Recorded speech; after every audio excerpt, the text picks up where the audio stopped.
আমি পৌঁছে গিয়েছিলাম রবীন্দ্র ভবন।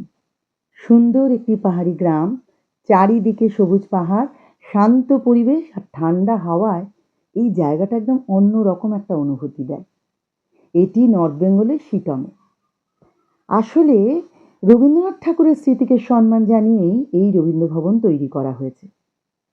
চারিপাশের পাহাড় আর প্রকৃতির মাঝে জায়গাটা আরো যেন বেশি সুন্দর লাগে।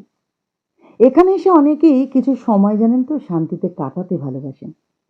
প্রকৃতি আর সংস্কৃতির একটা সুন্দর মেলবন্ধন এই জায়গাটাকে একদম ঘিরে ধরেছে। ভিডিওতে যতটা সুন্দর লাগছে, সামনে থেকে দেখলে কিন্তু আরো বেশি ভালো লাগে।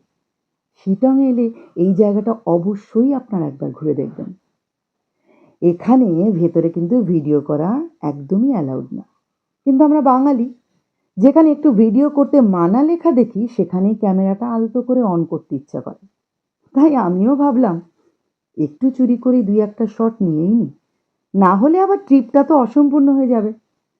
তবে জায়গাটা শান্তি আর নিয়ম, আমার মনে হয় দুটোই মেনে চলা আমাদের সকলের উচিত। আর সত্যি বলতে কি জানেন তো, ক্যামেরায় যতটা ধরা পড়ছে, সামনে থেকেই পরিবেশটা তার থেকে আরো অনেক বেশি সুন্দর।